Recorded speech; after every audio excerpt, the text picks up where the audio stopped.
pasajul ăsta din 1 Samuel, capitolul 3, începând cu versetul 1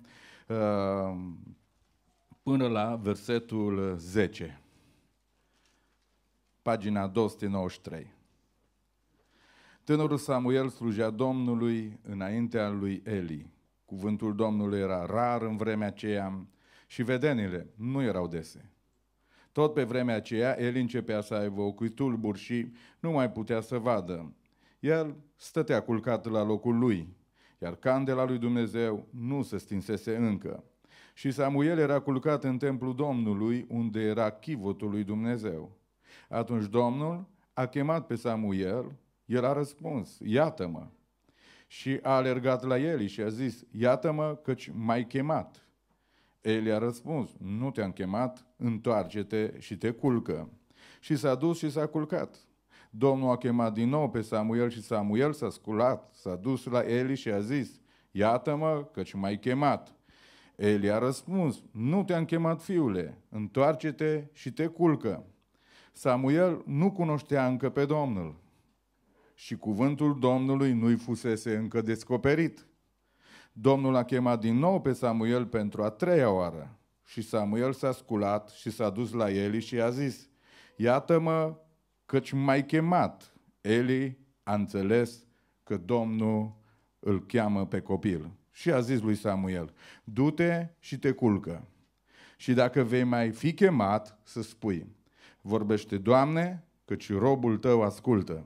Și Samuel s-a dus să se culce la locul lui. Domnul a venit, s-a înfățișat și l-a chemat ca și în cele. A răspuns, vorbește, căci robul tău ascultă. Amin. Vă invit cu mult respect să vă reașezați. Vreau să vă întreb pe dumneavoastră care sunteți aici și vă uitați la noi de aici de pe scenă. Sunt slujitori și prin sală. Cum credeți că ar fi mai confortabil pentru un predicator sau pentru un cântăreț să predice când are vreo 20 minim de predicatori în jurul lui sau când e el singur? Cum e mai bine să fii să cânți? Când ești tu numai sau când sunt o mulțime de cântăreți, unii chiar mai buni decât tine prin preajma ta? Zic, așa logic omenește, că este o presiune, dacă și ei, pe de o parte. Dar eu nu risc, îmi asum ce spun acum, că deși există o presiune, cred că poate toată această presiune să se transforme într-o mare binecuvântare. Pentru că foarte mulți predicatori când vin, nu înțelege nimeni.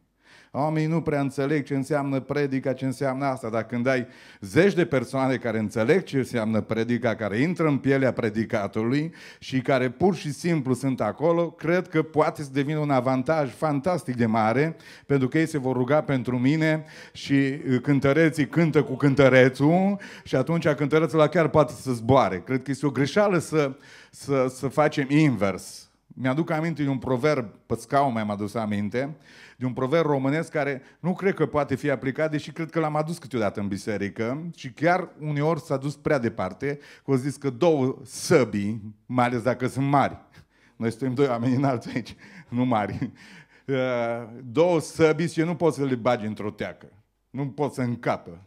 Și s-a tradus uneori că dacă sunt doi oameni destul de puternici, cu dar de cântare sau de predică sau așa mai departe, nu poți să-i bagi în aceeași slujbă, în aceeași teacă, în același program.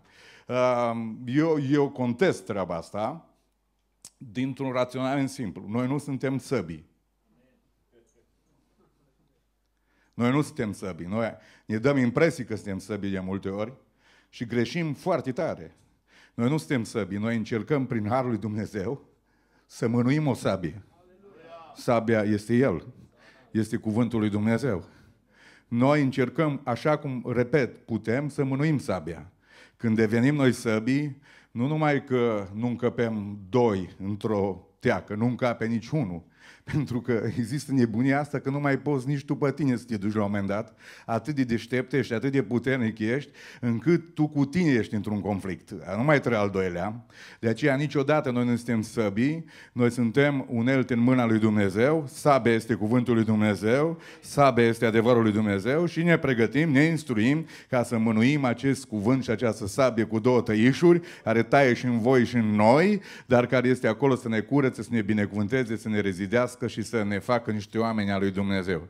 Așa că, stimații mei, dacă putem să stăm vreo 20 de predicatori împreună, credeți-mă că puteți oricare să stați împreună cu celălalt și dacă tot este anul unității, să aducă Dumnezeu o unitate de nezdruncinată aici în Biserica Rugul Aprins și pretutindeni pe unde este Rugul Aprins și Dumnezeu să binecuvânteze toată această mișcare a voastră pe care am avut bucuria și plăcerea să o cunosc de mulți ani. Când ai cântat în seara asta, mi-am adus aminte de Toflea, că vocea lui, cam a lui am descoperit-o atunci. V-am văzut și pe voi, v-am cercetat așa cu privirile și cred că a venit o nostalgie așa peste voi și am zis, bă, cum ar fi să-i fac să plângă în seara asta?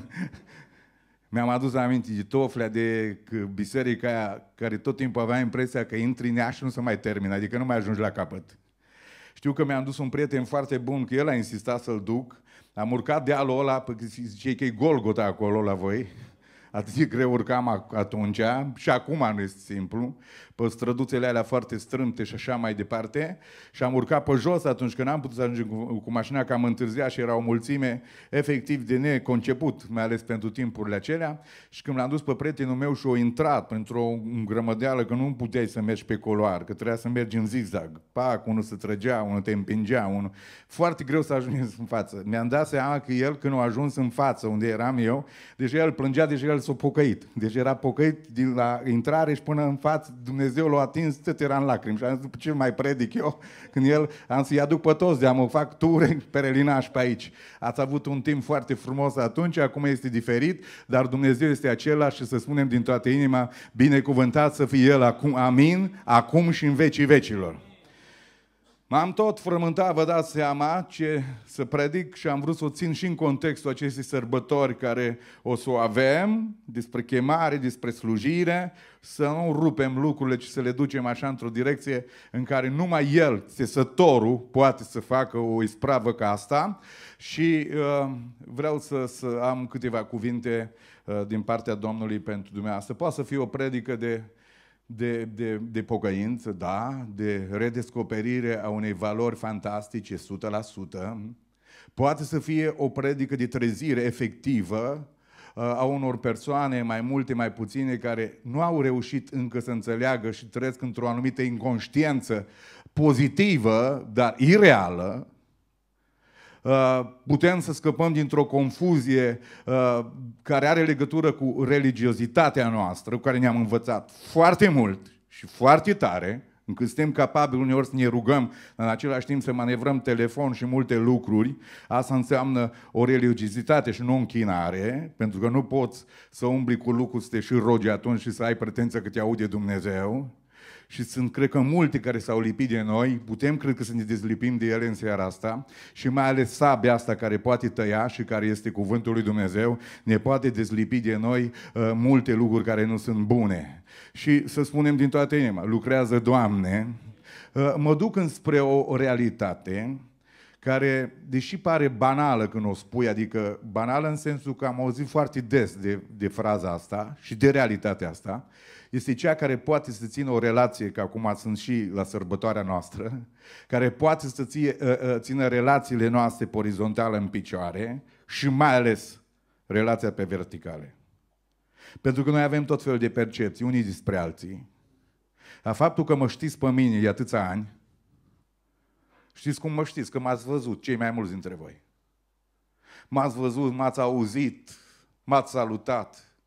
Dar cei care doar atât ați făcut în dreptul meu, vă rog să nu aveți pretenția în seara asta că mă și cunoașteți.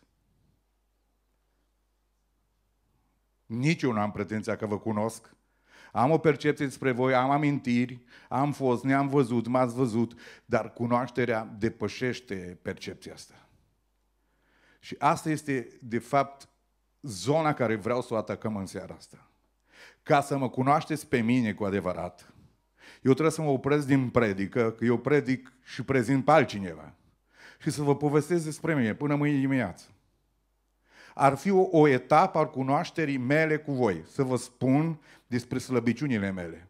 Deși au fost momente când am făcut asta. Să-mi disec inima și să spun ăsta sunt eu. Ca să ne cunoaștem reciproc, trebuie să stăm încă 200 de zile să vorbiți toți pe rând cine sunteți voi. Pentru că o relație, nu poți să o spui că e relație fără să te cunoști unul pe altul. Faptul că mergem ani de zile în aceeași biserică nu înseamnă că ne știm. Faptul că depunem câteodată efortul să facem și să intrăm în niște tipare religioase, chiar duhovnicești în aparență, de cântare, de rugăciuni, de predică, nu înseamnă neapărat că și-L cunoaștem pe Dumnezeu. Pentru că de foarte multe ori am văzut lucruri care s-au întâmplat și au venit imediat întrebările. Val Vârtej, bă, dar cum a putut să facă asta? Dar cum a putut să se întâmple asta? Așa că cunoașterea asta devine esențială. Ca să fie doi oameni împreună, trebuie să depună efort și trebuie să se cunoască. Dar trebuie să vă spun că e posibil să stai lângă o persoană ani de zile și să nu-l cunoști. Așa că intru pe zona asta, mă mut în cea duhovnicească și Apostolul Pavel a vorbit foarte clar, să încep cu el, încât a spus în Filipeni, în capitolul 3, că miza vieții lui, a slujirii lui, a existenței lui pe pământ, să fiți foarte atenți, din punct de vedere spiritual, este următoarea. Vreau să-L cunosc pe El.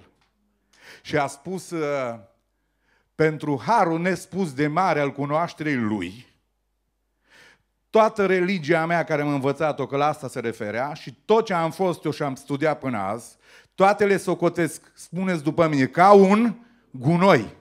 Față de prețul nespus, adică nu-l pot explica, față de prețul nespus de mare al cunoașterii lui Hristos Iisus, Domnul meu. Pentru El am pierdut toate și renunț la toate pentru că vreau să-L cunosc pe El și puterea învierii Lui și părtășia suferințelor Lui, să mă fac asemenea cu moartea Lui, ca să ajung cu orice chip, dacă voi putea, bun simț, la învierea din morți. Nu l-am apucat încă, adică nu-L cunosc de plin, fac un singur lucru, uit ce este în urma mea, mă arunc spre ce este înainte, pentru că pot să apuc premii chemării cerești care este în Hristos Iisus. Spunem din toată inima, glorie Domnului.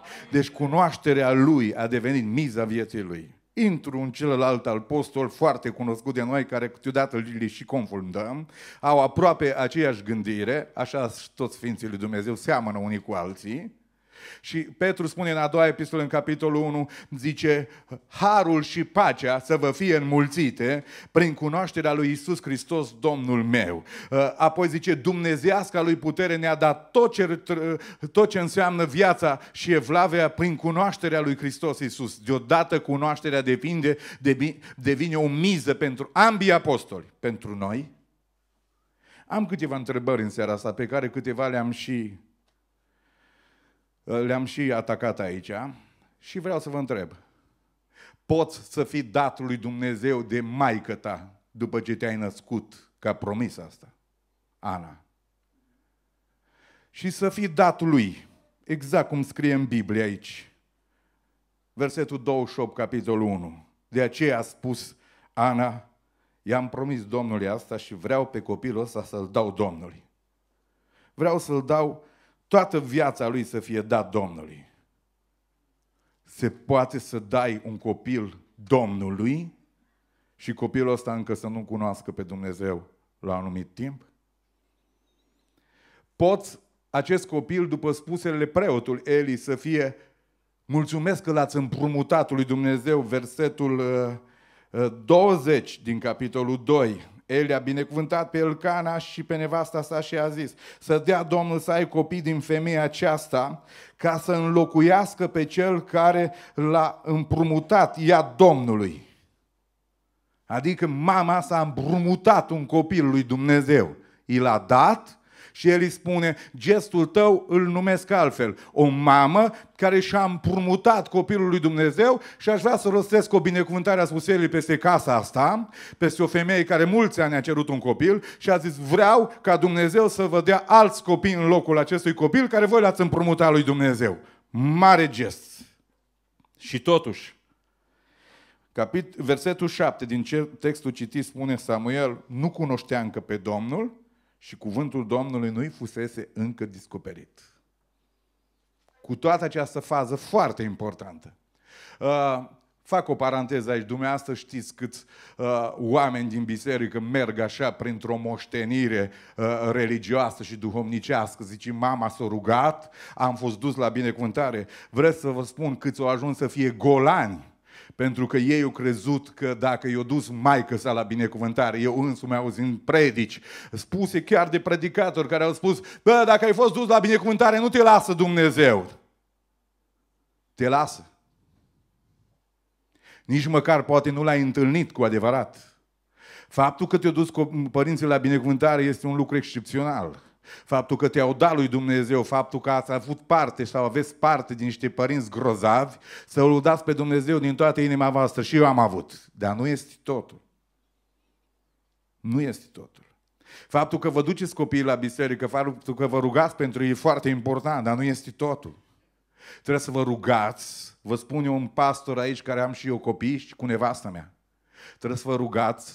Eu am urlat și continui să mă rog lui Dumnezeu pentru ca copiii mei să-L întâlnească personal pe Dumnezeu și Dumnezeu să li se descopere prin cuvântul Său. Și vă rog să spuneți pentru mine, amin. Dar nu merge cum credem noi de multe ori. Și o să avem surprize dureroase. Pentru că unii zic, i-am dat lui Dumnezeu.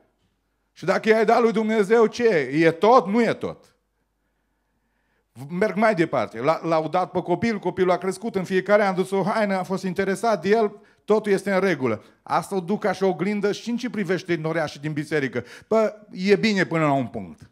Ne rugăm pentru ei, binecuvântăm, le aducem cuvinte, ne rugăm, postim.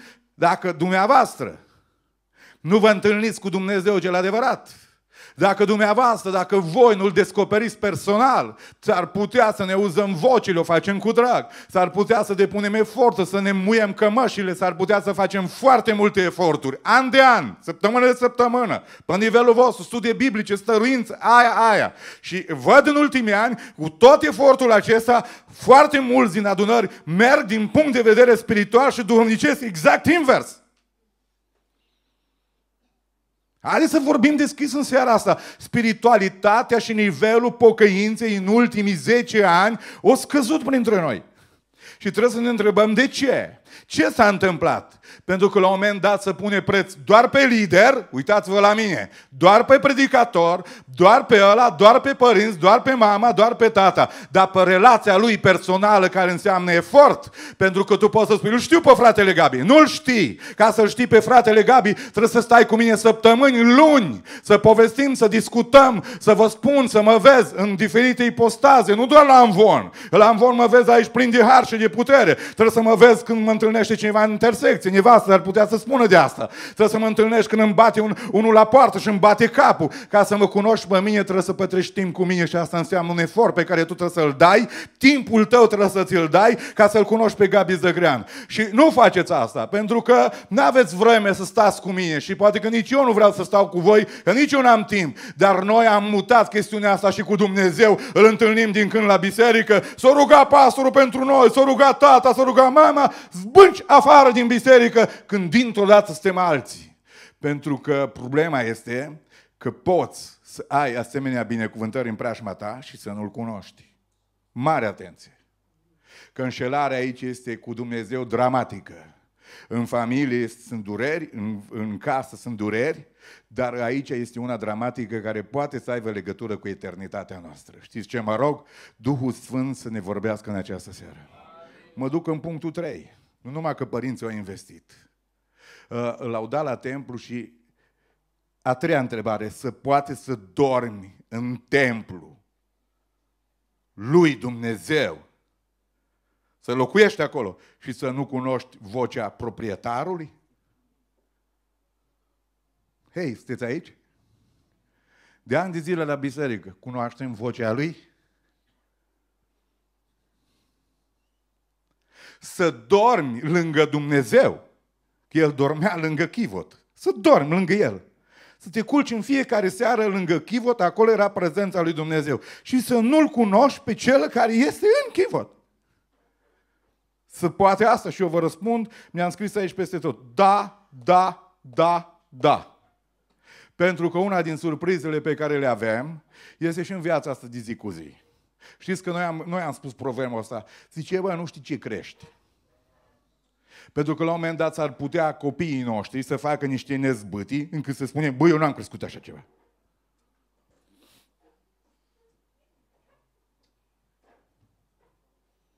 Deci nu am crescut așa ceva. Ăsta nu-i copilul meu. Ați spus asta? Pentru că nu l-ați cunoscut.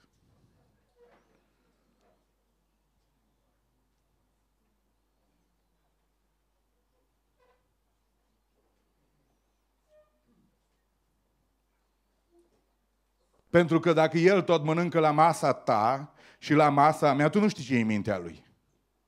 Și dacă nu-l cunoști, la un moment dat s-ar putea să ai surprize.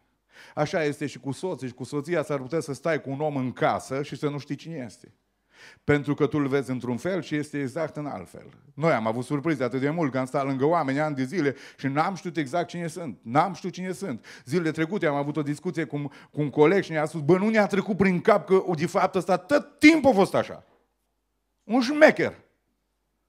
Un duplicitar. Și nu am crezut așa ceva. Am crezut că el e om serios. L-am pus dincolo să dea îndemn să facă asta. De fapt, el ducea o viață paralelă. Până ce într-o zi Dumnezeu descoperă ce se întâmplă. Eu nu vă cunosc în seara asta. Sigur că azi, seara asta ne-am periat foarte mult și ne-am zis că suntem drăguți cu toți și de treabă. Dar să știți, cel care ne cercetează cu adevărat este Duhul lui Dumnezeu, care este prezent aici în adunare. El cunoaște ce noi nu știm, El descoperă ce noi nu știm, dar noi trebuie să spunem, vorbește, Doamne, că noi vrem să ascultăm. Vorbește, Doamne, că noi vrem să te auzim. Vorbește, Doamne, că noi vrem să vedem puterea și vrem să vedem slava. Datul lui Dumnezeu, împrumutat lui Dumnezeu, doarme în templul lui Dumnezeu, doarme lângă chivotul lui Dumnezeu și trebuie să ascult oricât de bun predicator aș fi și aș vrea să întorc cum vreau eu textul să iasă bine, trebuie să citesc versetul 7. Deși dormea, deși era așa, deși totul e drept, Samuel nu cunoștea încă pe Dumnezeu pentru că și cuvântul lui Dumnezeu nu-i fusese încă descoperit. Punct! Dar până la versetul ăsta lucrurile sunt grozave. Și bă, unde găsești tu, bă, un băiat dintr-o familie ca și cutare? Că mulți din căsătorii nu s-au făcut pentru că cei doi se iubeau, ci părinții scormoneau în neam. În neam. Bă, mamă ca și a lui Samuel, bă, care a stat în templu. Așa e. Tată ca lui, bă, o loda lui Dumnezeu, de mic copil merge la adunare și cutare. Și v-ați căsătorit unii cu o istorie, nu cu persoană. V-ați căsătorit cu neamul, nu cu persoana. Și sigur că dacă te-ai căsătorit cu neamul, ai știut totul despre neam, n-ai știut nimic despre el. Ai știut totul despre bunica fetei, despre străbunica, despre toată vița care ne pare să o cercetăm, dar n-ai știut ce în capul fetei. Și dintr-o dată, rebeliune, răzvrătire. Și nu se poate, mă, nimeni din neamul nostru nu a fost așa. Ei, dar problema e de persoană aici. Hai să avem o scuză în zona lui Samuel. De ce a ajuns el încă să nu-l cunoască? Pentru că, bă, cuvântul era rar. Să vă ajut în seara asta? De ce câteodată nu putem să-L descoperim pe Dumnezeu? Aud enoriași care se deschid, dar nu din biserica mea, dintre-a ta, dintre-a lui alții. Bă, avem predicatori, frate Gabi, de-ai venit la noi în biserică, nu-i vorba de voi. Zice, noi pe loc ne-am pocăit, tot timpul râd de asta. Asta este o mare prostie. Nu cred că asta ne împiedică să fim pocăiți. Bă, și e foarte important să fie cuvânt des, să vorbească Dumnezeu non-stop. Dar să știți, și dacă e cuvântul rar, există cuvânt. Și de asculți o predică pe lună. Să știți că câteodată e mai bine să asculți una pe lună, că o poți lua în serios. Dacă tot dai ca moara tot timpul în vârf predici și ce, frate, eu nu mă predici, ascult. Câteodată am niște dubii. Că nu mă predică, ascultă, cred că nu mai înțelegi nici o predică. Exact cum tot îi spui la un copil și tot îi repezi, la un moment dat nu mai ia în seamă nimic. Trebuie să vorbești rar, sacadat, apăsat, cu tonalitate, pentru ca el să se gândească serios la treaba asta. Dar cuvântul e rar. Bă, poate la câțiva dintre dumneavoastră și frați și surori, Dumnezeu vă vorbi rar. Dar vreau să vă întreb, vă vorbiți sau nu vă vorbiți? Vă vorbi Dumnezeu sau nu vă vorbiți? Rar, rar. Des, des. Ideea principală este că Dumnezeu vorbește și să spunem toată adunarea gloriei lui Dumnezeu. Chiar în seara aceasta vorbi. Problema este dacă ia seama cineva sau nu. Dar cred din toată inima că Dumnezeu vorbește. Lăudați să fie Domnul. Unii spun, bă, nu se manifestă Duhul Sfânt. Nu mai sunt vedenii. Bă, zice, sunt, dar rare. Bă, decât să fie 100 de vedenii și 98 aiurea, cum mânca slănină visătorul seara, și dacă mănânci multă slănină seara, tot noaptea visezi.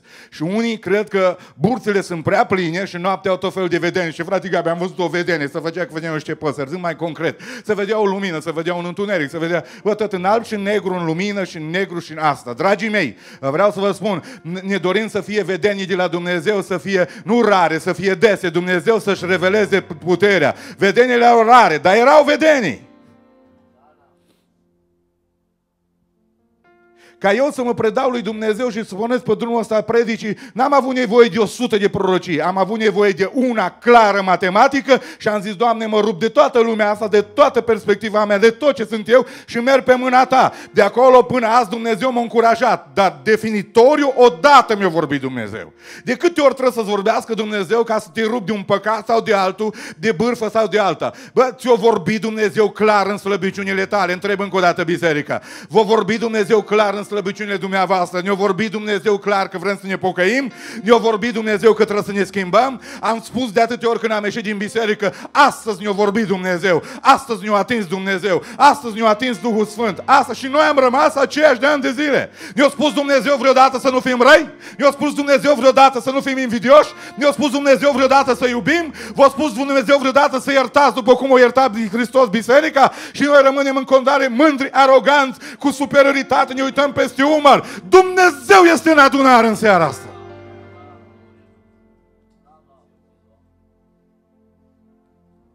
Cuvânt rar.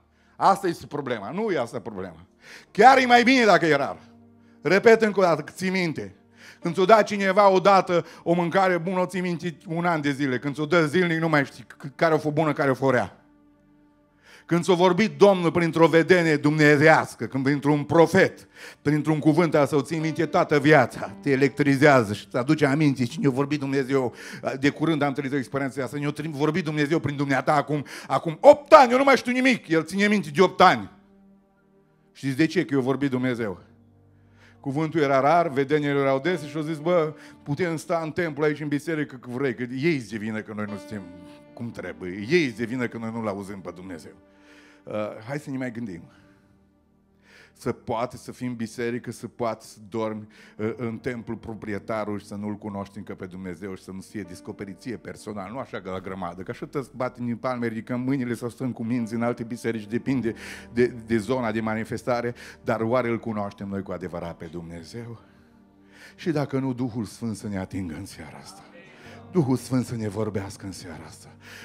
Țin atât de mult pentru că văd adunări pline de oameni care câteodată mă întreb, Doamne, nu-i judec. Te cunosc cu adevărat oamenii ăștia sau nu? Pentru că unele din ieșiri, unele din lucruri care să spun, care să văd, cumva trădează că nu este în regulă cu noi. Mai există o problemă, s-ar putea să-L fi cunoscut și depărtarea asta și lipsa de comunicare cu El ne-ar fi făcut să nu mai știm exact cine este El și ce mai vrea de la noi. Și atunci trebuie undeva o rededicare, o redescoperire, o rezidire, o readunare a noastră. Sunt soți și soții care i-am adunat împreună, au ajuns în conflict, au ajuns aproape la despărțire și după aia i-am ajutat să vorbească, să comunice, duceți-vă acasă, povestiți de problema asta, discutați-o și după ce o discutați-o și o povestit-o și o pus la punct lucrurile, s-au întors și au zis Dumnezeu ne-a salvat familia, pentru că o comunicat, o descoperit, o vorbit și Dumnezeu a făcut o minune prin treaba asta. El, Cel care ne vorbește, este între noi în această seară. Binecuvântat să fie Domnul. Nu vă mulțumiți că Dumnezeu este aici, trebuie să-L cunoașteți personal, trebuie să-L descoperiți personal, trebuie să-i auziți vocea și trebuie să-i recunoașteți vocea și trebuie să înceapă între voi și El un timp binecuvântat în care să puteți să fiți utili și folosiți de Dumnezeu până la sfârșitul vieții și să spunem din toată inima glorie lui Dumnezeu. Să spunem din toată inima glorie Domnului. Vă mai ajut odată, dar vedeți că nu vă ajut de fapt, în realitate. Zic și eu așa. Zice, predicatorul nostru este bătrân. Zice, nu prea vede, se mișcă greu și avea dreptate. Aici în față nu este niciunul bătrân acum. Eu poate că sunt cel mai bătrân. S-o pleat de tineri aici. Zice, bătrânul ele, auzeam, păi noi aveam un bătrân acolo. Nu știu cum să vă spun. Eu cel mai bine m-am clădit spiritual prin niște oameni simpli și bătrâni, care nu știau să explice o grămadă de teologie și de lucruri, dar erau niște oameni care atunci când deschideau gura și citeau două versete, că nu le explicau, numai citeau un psalm, tot timpul plângeau și se nodau lacrimile sub barbă. Azi nu mai plânge nimeni, azi sunt spectacole fel și fel, azi râde toată lumea în hohote și așa mai departe, în unele biserici, dar vreau să spun, Dumnezeu este același ieri, azi și în vecii vecilor. Să spunem din toată inima, binecuvântat să fie Domnul. Da, Eli era obosit, nu a luat măsurile care trebuie, dau grămadă de lucruri, putem să le reproșăm. Foarte multe ori când ne întâlnim unii cu alții, asta discutăm. Bă, cu păstorii noștri, bă, predicatorii, bă, cântăreții, bă, unde duc muzica, unde duc închinare, unde duc asta, unde duc asta. Bă, dar așa cum sunt ei, slabi, să știți că Dumnezeu poate să-i folosească pe ei ca o cheie în a porni pe drumul care trebuie. De aceea am vrut să aduc cuvântul ăsta, pentru că mâine, dacă Dumnezeu mai dă o zi, vor fi ordinați 2 oameni. Și vrem ca Dumnezeu să-i folosească, amin? Vrem ca Dumnezeu să-i folosească cu putere. Vrem ca Dumnezeu să-i folosească și cuvântul lui Dumnezeu să curgă pe ei. Vreau să zic și eu ca Eli, bătrânul ăsta cu probleme, zice, ascultă-mă, tu trebuie să predici cuvântul, Mitică și Gheorghe. Trebuie să predicați cuvântul, zice, și de dă Dumnezeu în mine și mă distruge și mă calcă în picioare, te pui să juri înaintea lui Dumnezeu că n-a ascuns nimic din ce ți-a spus Dumnezeu.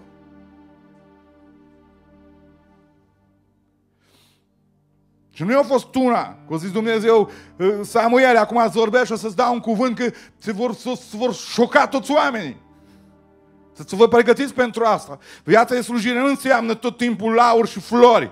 Viața de slujire înseamnă de foarte mult să aduci un cuvânt destul de tăios, de direct. Dar am văzut în toți anii ăștia că nu contează cât e de tăios, tu nu trebuie să fii sabie, tu trebuie să mânuiești o sabie. Dacă tu ești sabie, ești mânat de gelozie, de spirit de partidă, de altceva și s-ar putea prin predica ta să încerci să manipulezi oameni pentru tine, pentru găștile tale, pentru lucrurile tale, să folosești cuvântul lui Dumnezeu pentru tine personal și pentru a-ți atinge obiectivele. Noi nu suntem chemați să ne slujim nouă. Noi suntem chemați să slujim lui Dumnezeu. Noi nu suntem chemați să folosim Evanghelia pentru noi și familia noastră. Noi suntem chemați să folosim Evanghelia pentru gloria Lui și pentru mântuirea oamenilor. Aleluia! Îmi pare rău să o spun.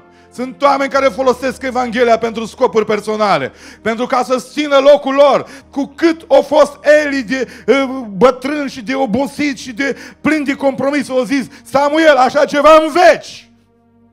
Cuvântul care va veni va fi unul devastator pentru Eli, care va muri căzând pe spate și copiii lui și familia lui va fi într-o problemă foarte delicată. Dar a zis nu, să vorbească Dumnezeu. Întreb aici la Valencia, se vor ridica oamenii ăștia să predice, vreți să vorbească Dumnezeu prin ei? Sau vreți să vă perie? Când trebuie să vă perie Dumnezeu, o să vă perie. Când trebuie să vă mângâie Dumnezeu, să vă mângâie. Dar când Dumnezeu trebuie să ne curăță, trebuie să ne rugăm să ne curățe. Pentru că noi vrem să ajungem în cer, vrem să ajungem mântuiții lui Dumnezeu, vrem să ajungem salvații lui Dumnezeu. Laudă Domnului pentru asta. Și acum zic, bă, cu toată povestea asta, Samuel are nevoie să se întâlnească cu Dumnezeu. Primul lucru care vreau să-l spun după partea asta de predică este că atunci când Dumnezeu se descoperă cuiva, întotdeauna este un har și o favoare pe care Dumnezeu o face acelei persoane.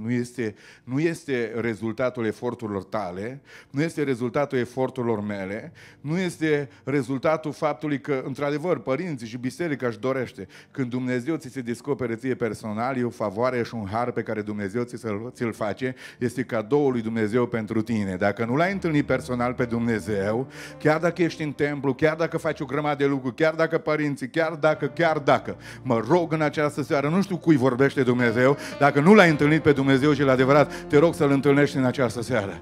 Că asta va regla casa ta, asta va regla relația cu soția ta, cu soțul tău, cu copiii tăi, asta va aduce liniște în afacerile tale, în tot ce faci, pentru că cunoscându-L pe Dumnezeu, Dumnezeu îți va spune cum trebuie să te comporți, îți va spune cum trebuie să vorbești, îți va spune cum trebuie să gândești, îți va spune ce înseamnă priorități, pentru că poate familia ta s-a dus în prăbușire, pentru că n-ai stat cu Dumnezeu. Dacă stăteai cu Dumnezeu, dacă îl cunoșteai pe Dumnezeu personal și nu era un Dumnezeu de biserică, nu era un Dumnezeu de religie, nu era un Dumnezeu lângă care poți să dormi și să spui după aia Dumnezeu a fost frumos la adunare, a fost grozav la adunare. Trebuie să-L cunoști pe Dumnezeul care va intra în toată mintea ta, în toată gândirea ta și va aduce o pocăință și o noutate, care va aduce schimbare radicală în copiii tăi și în tot ce ești tu, pentru că singurul care poate schimba vieți este Dumnezeu. Laudă Domnului!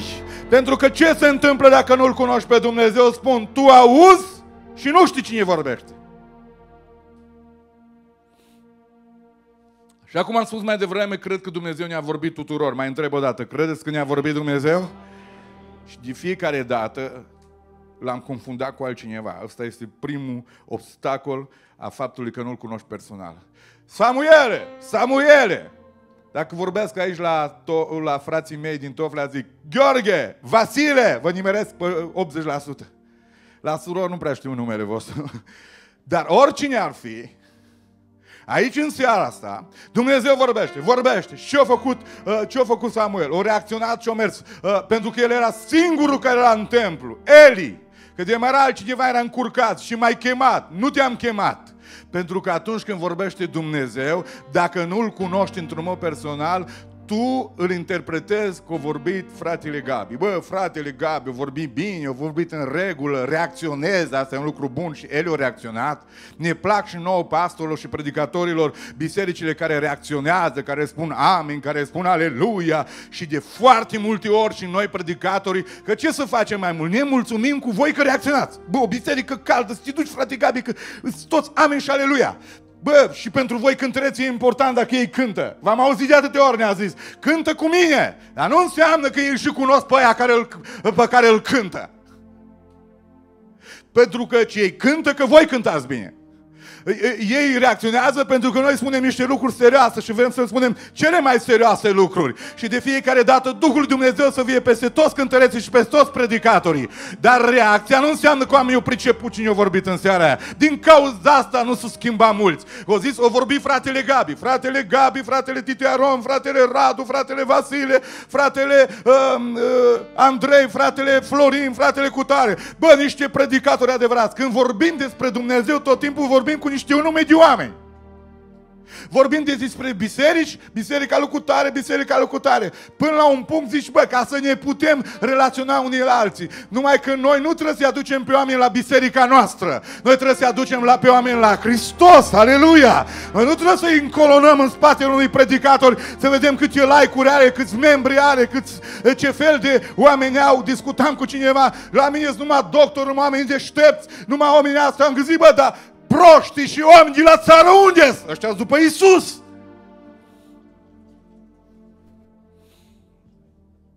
Când începe să se selecteze grâul ăsta, între ghilimele, fiecare vrea să-și facă o chestiune de oameni deștepți, de oameni calculați, de oameni de nivel înalt, în închinare, în muzică. Toți bă, ridicăm nivelul. Unde vreți, bă, să-l ridicați?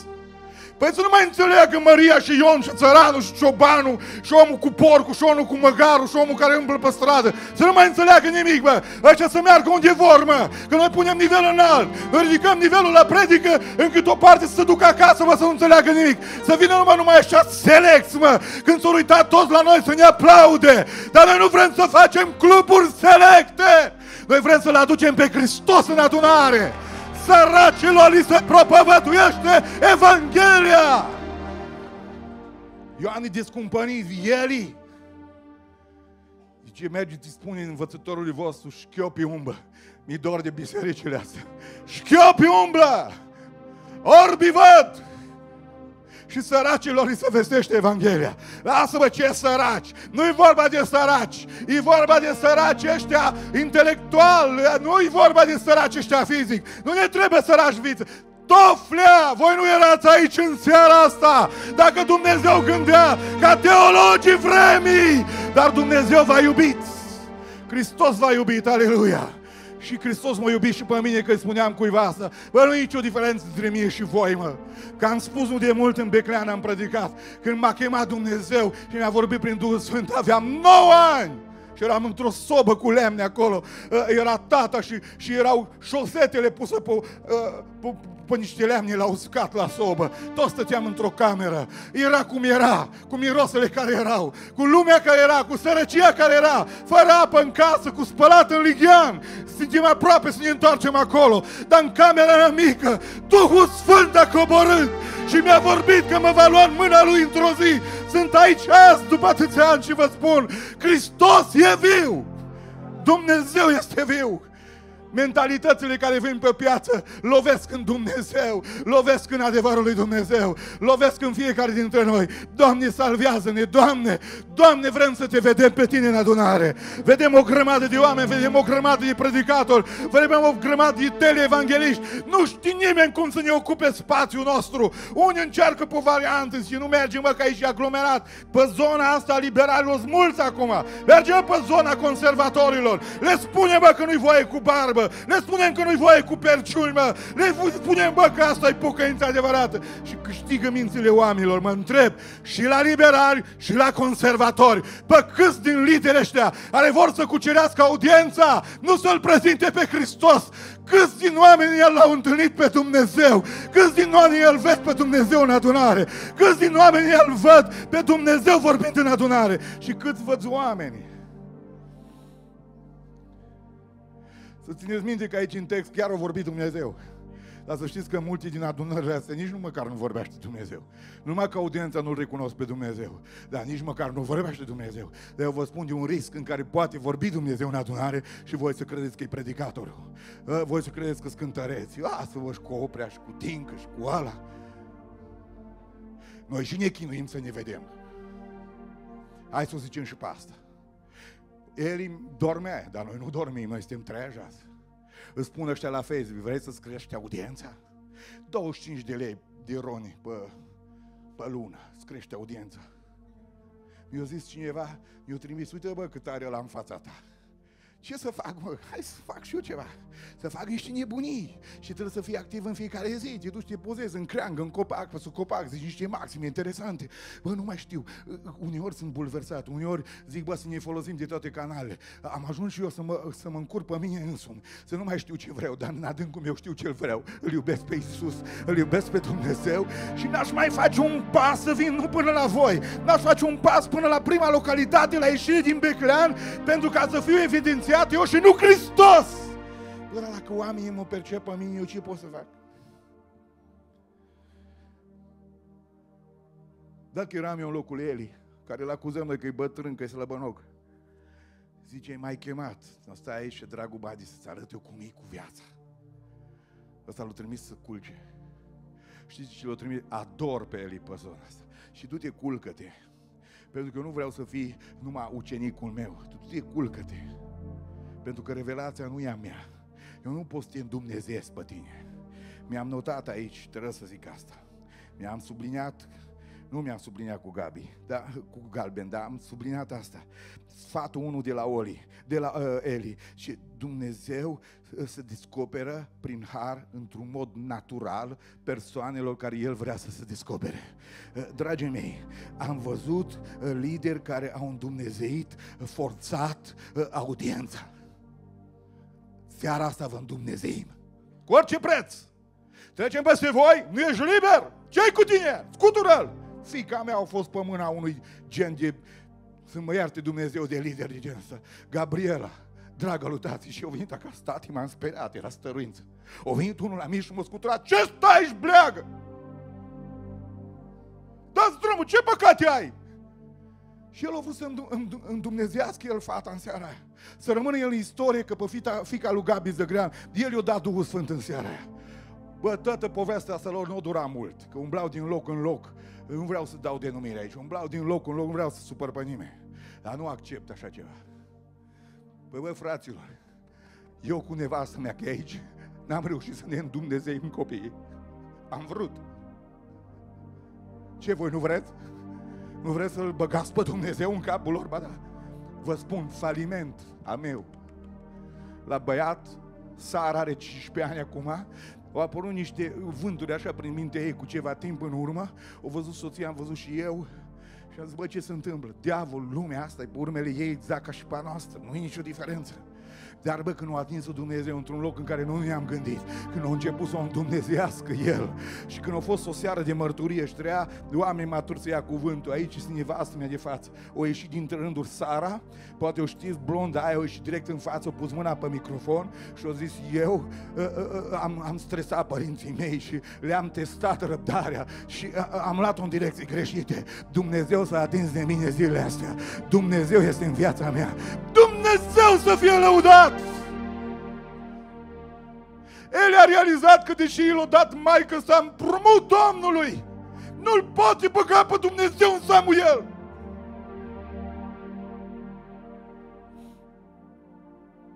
El a realizat că dacă dormi în biserică, în templu, lângă amvon, nu ești în Dumnezei că stai pe rândul 1 sau pe ultimul. În Dumnezeirea n-are legătură cu spațiul în care ești. În Dumnezeirea are legătură cu harul și cu reacția ta la prezența Dumnezeului celui viu. Dumnezeu este prezent în adunare. Haleluia! Laudă lui Iisus! Nu vă îndumnezeiți nici copii, nici înnoriași. Și mulți au făcut chipul și asemănarea lor.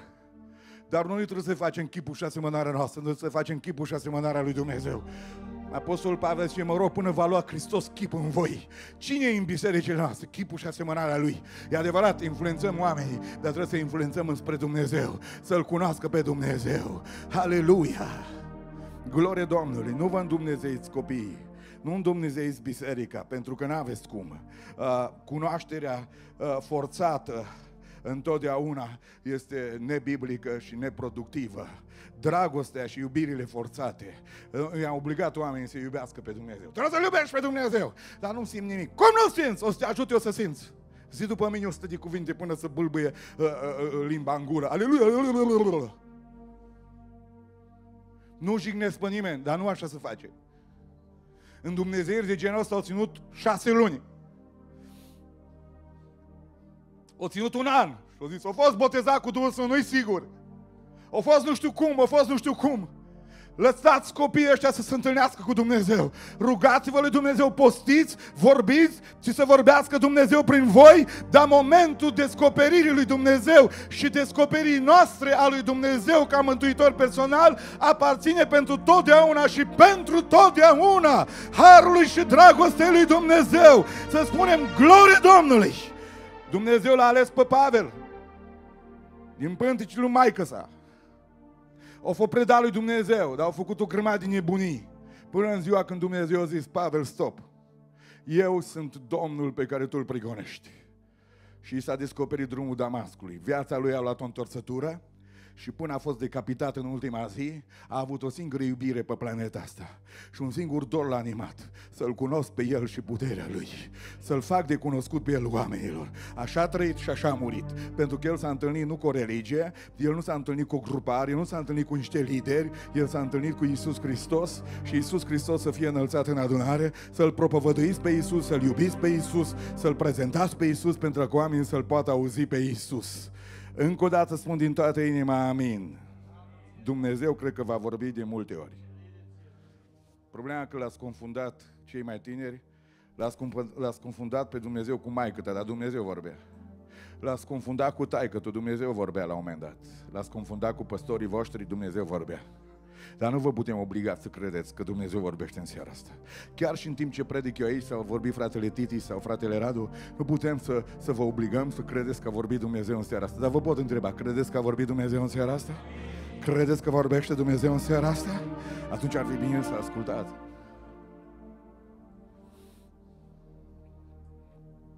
Dar dacă vorbesc eu sau frații sau s-ar putea să mergeți acasă la fel.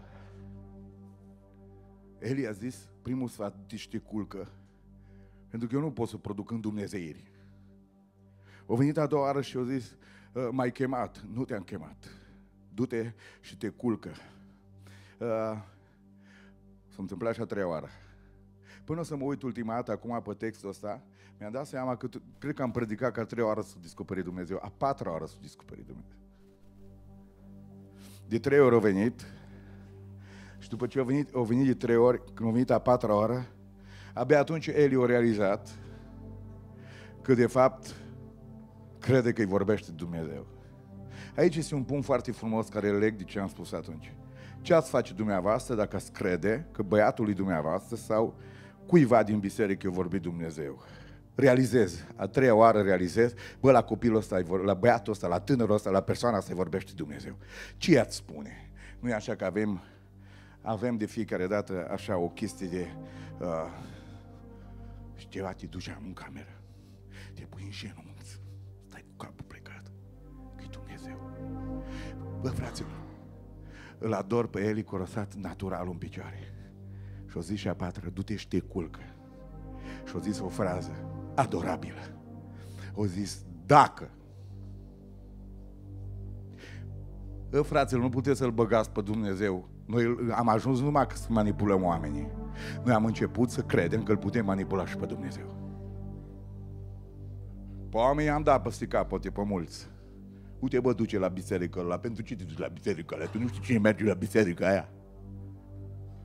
Uite, bă, cum să-l asculți pe ăla? Bă, tu ești bătut în cap? Bă, dar cine i-a pus pe noi cu chestia asta? Nu numai când la un moment dat încercăm să manipulăm oamenii, cam cum ne trece noi până cap, dar ne-am dus mai departe. Și am zis, acum să vezi tu cum trebuie să-L primești tu pe Dumnezeu. Acum vreau să-ți explic eu cum e pocăința. Cum e pocăința? Și începem, nu numai că preoții ortodoxi dau canoane, când îți dau ai noștri canoane, să vezi ce iasă de acolo. Și ce să fac acum Eli, mă?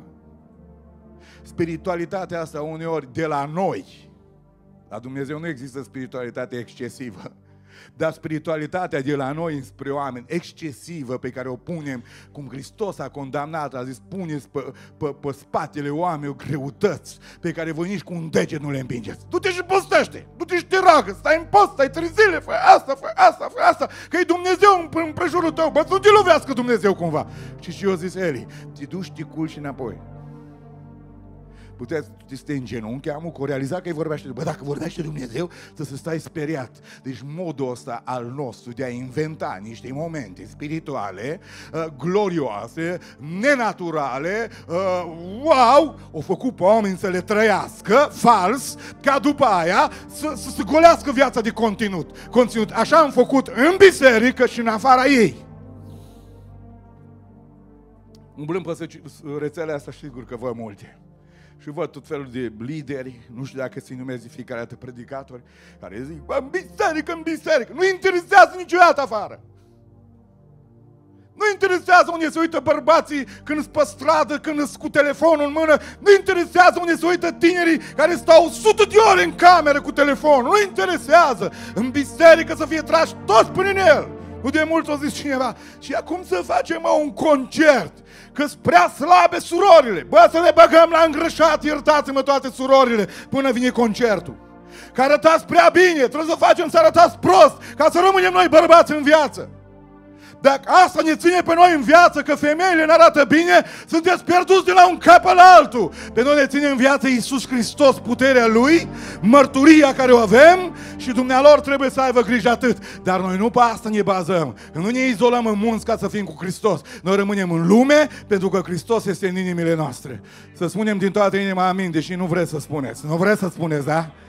Păi ce vreți să faceți o atmosferă de rai pentru 2 ore jumate de concert, după aia mergem cu toți în iad după? Vreți să-L manipulăm și pe Dumnezeu, să le spunem la toți oamenii, noi suntem pocăiți, uitați-vă la noi!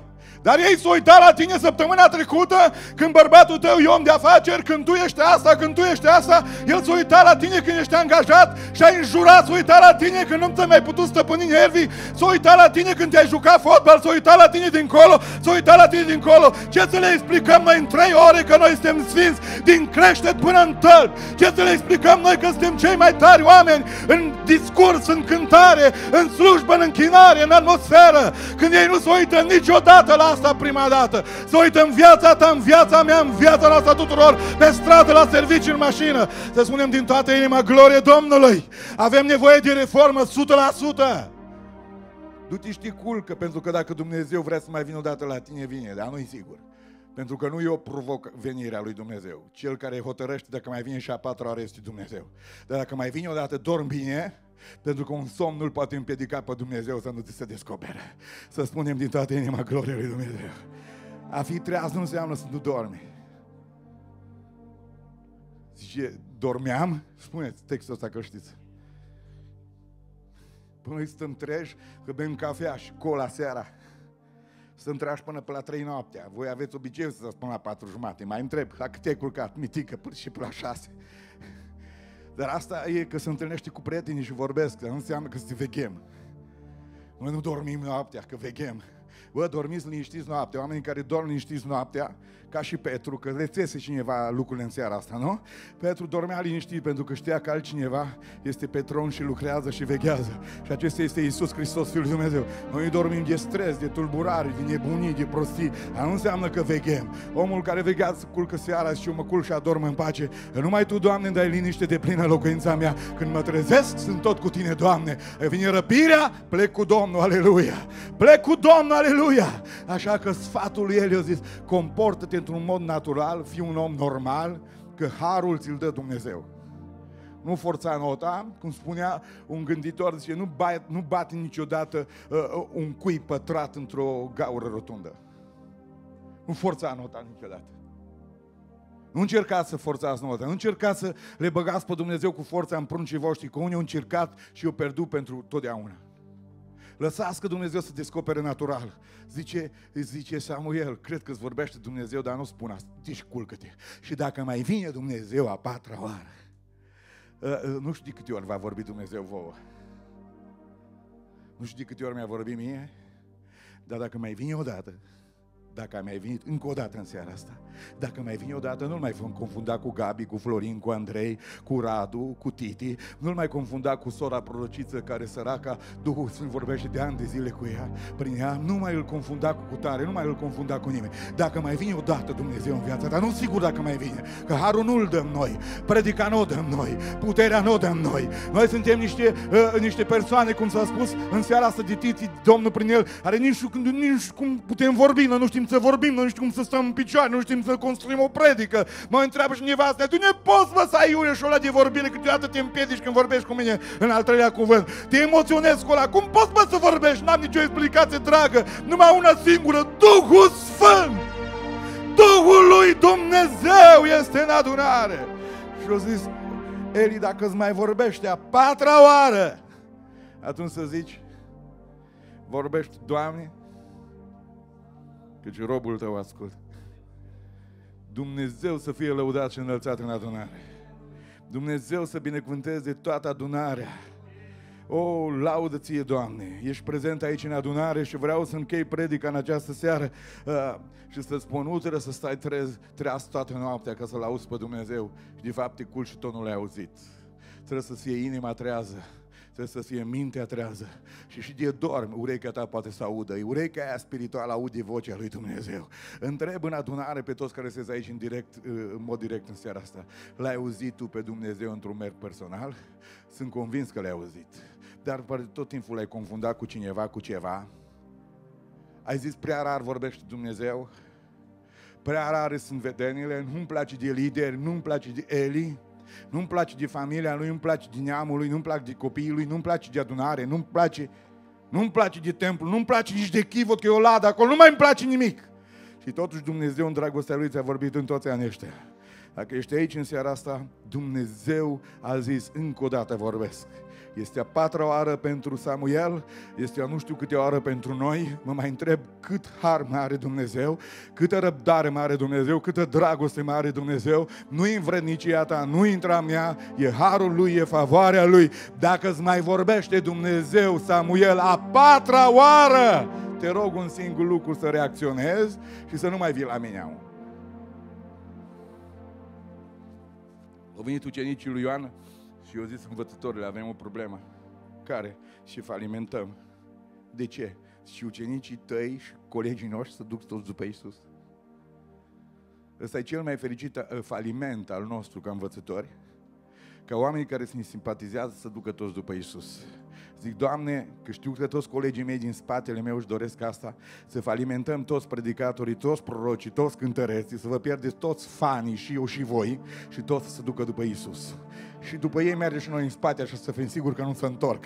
Așa ca ciobanul din spate, mergeți, că mergeți bine. De lăudat să fie Domnul, că o zis Ioan, păi tu n-ai prins, eu trebuie să mă micșorez și el trebuie să crească.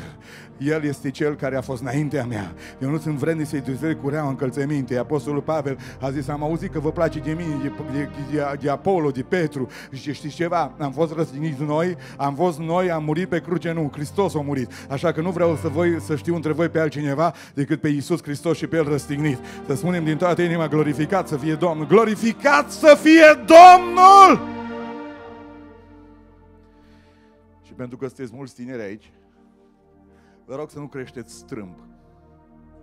Ca și cum văzându-ne pe noi mai înapoiați un pic, că nu știm pe telefoane și pe asta și voi. Cineva a făcut o poză ultima dată cu telefonul invers. Adică cu camera în jos. Și mi-a zis, așa e pozele cel mai bine. Cred că voi puteți să inventați lumea. Dar să știți că exact cum suntem noi de bătrâni, să știți că aveți nevoie de Eli. N-am auzit niciun amin acum. V-ați gândit ce rol a avut Eli? Foarte mare.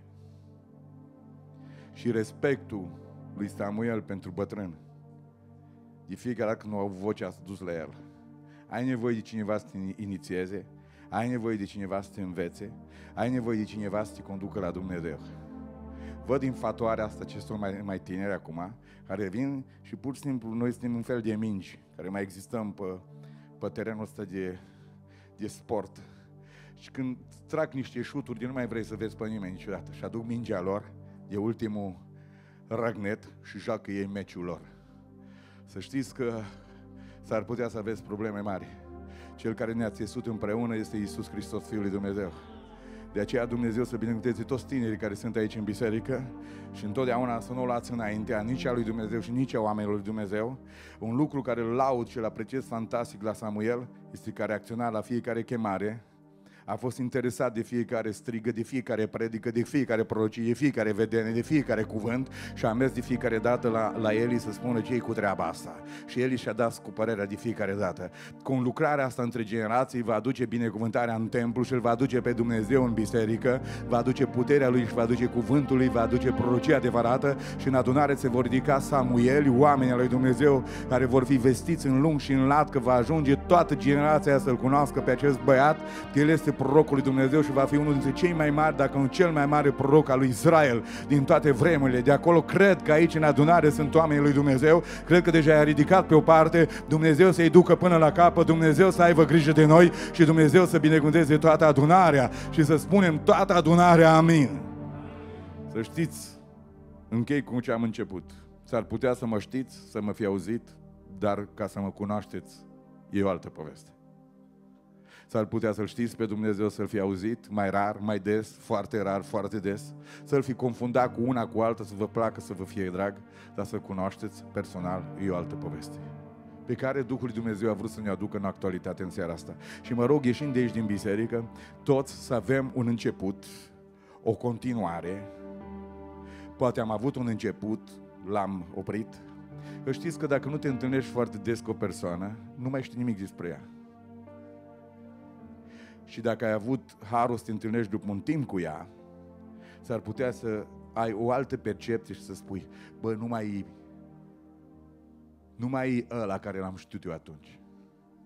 Pentru că despărțirea între persoane în timp ne face să nu mai ne știm, pentru că între timp ne schimbăm. Și nu ne mai recunoaștem unii pe alții. E colega ta de bancă, nu-i mai ea. E sora ta de la Toflea care cunoscut-o, bă, s-a schimbat între timp. Nu zic în bine sau în rău, dar nu mai e la fel. Așa, ca să poți să cunoști pe cineva, relația nu trebuie să se întrerupă niciodată. Să rămâi împreună, să te dezvolți împreună și să crești împreună.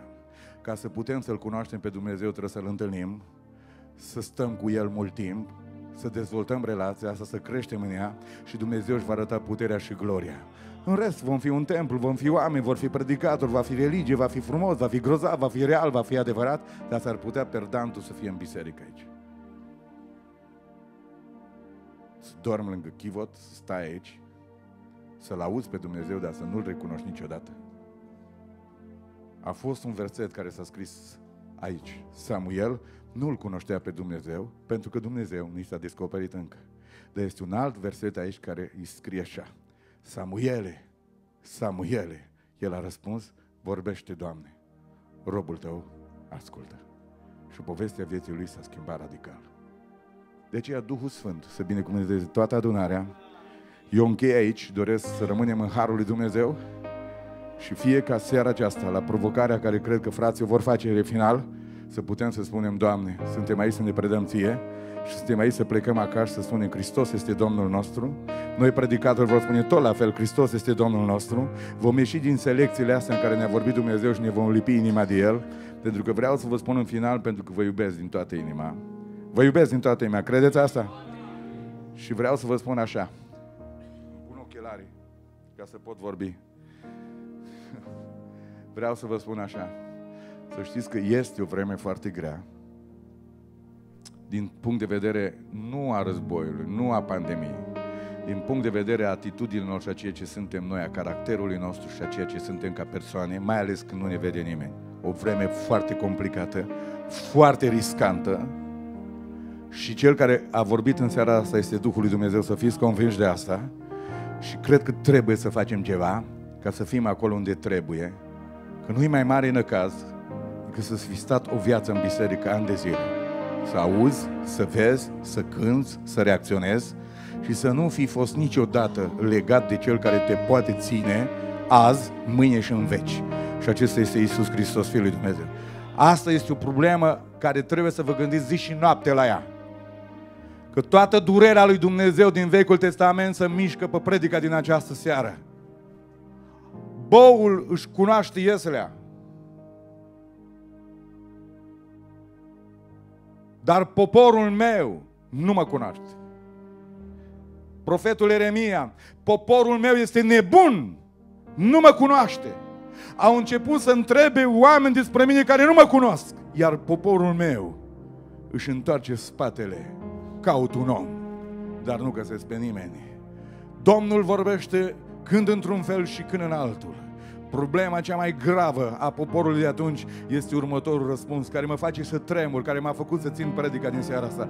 Dar omul nu ia seama la cuvântul lui Dumnezeu. Duhul Sfânt să te trezească în seara asta.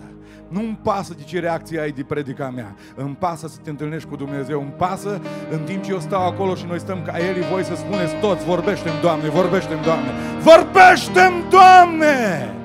Haideți să stăm ridicați dacă tot s-a pornit asta și haideți să cântăm o cântare și vă las în cântarea asta și frații vor încheia seara asta. Să lăsați Duhul lui Dumnezeu să vă miște, să lăsați puterea Lui. Mi-aduc aminte o cântare, nu cred că eu o să cânte asta, dar nu știu o să cânte. Vocea ta se aude, ea îmi dă har nespus și bucurie. Este vocea care îmi dă siguranță și o voi asculta zi de zi. Nu contează, ei pot să cânte altceva, dar cel care atinge adunarea este Dumnezeu. Amin.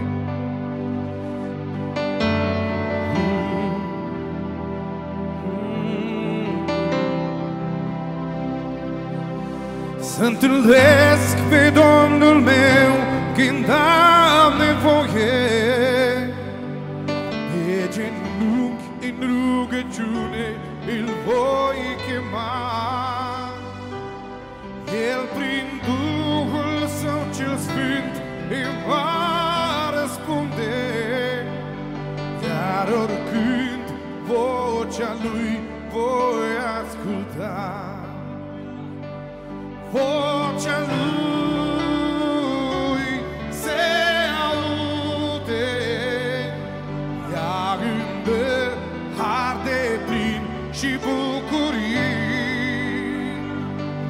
Este vocea care îmi dă siguranță și eu voi asculta zi de zi. Vocea Lui este un turn tare puternic, m-a desprins de tot ce este pământesc. El vorbește vântului mări învolburate,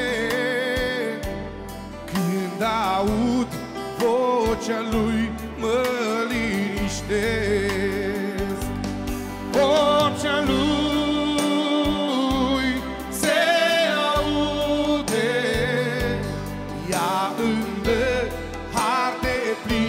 și bucurii. Este vocea care îmi dă siguranță și o voi asculta eu zi de zi. Vocea lui se aude, ea îmi dă har de plin și bucurii.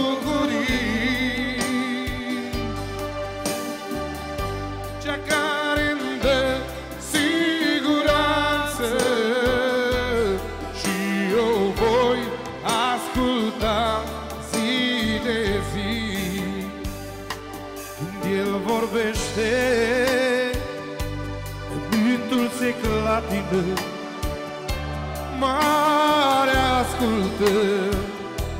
Când El vorbește, când El vorbește, și timpul rămâne în loc. Coboară Duh Sfânt și foc. Când El vorbește, El e Iisus cel mai frumos și cel mai minunat. E Iisus cel mai frumos și cel mai minunat. Cel mai frumos și cel mai minunat. E Iisus cel mai frumos și cel mai minunat. Când El vorbește, morții înviază, bolnavii se ridică. Când El vorbește, când El vorbește, morții înviază, bolnavii se ridică. Când El vorbește, El e Iisus, El e Iisus cel mai frumos și cel mai minunat. E Iisus cel mai frumos și cel mai minunat. Cel mai frumos și cel mai minunat. E Iisus cel mai frumos și cel mai minunat. La glasul Lui aruncă și grijile, uită problemele. Când El vorbește,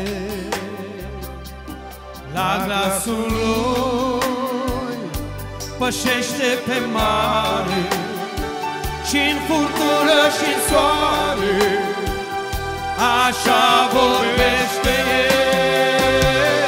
El e Iisus cel mai frumos și cel mai minunat. E Iisus cel mai frumos și cel mai minunat. Cel mai frumos și cel mai minunat.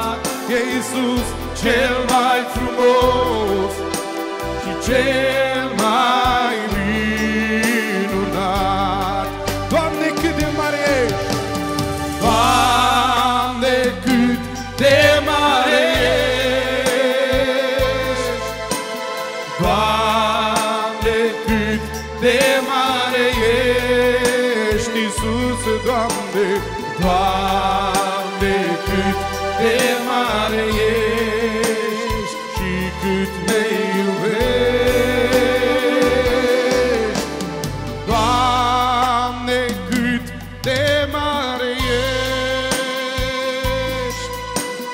Doamne, cât de mare ești, Iisuse, Doamne. Doamne, cât de mare ești și cât ne iubești. Și acum biserica, Doamne, Doamne, cât de mare ești, Doamne, cât de mare, Doamne, cât de Doamne,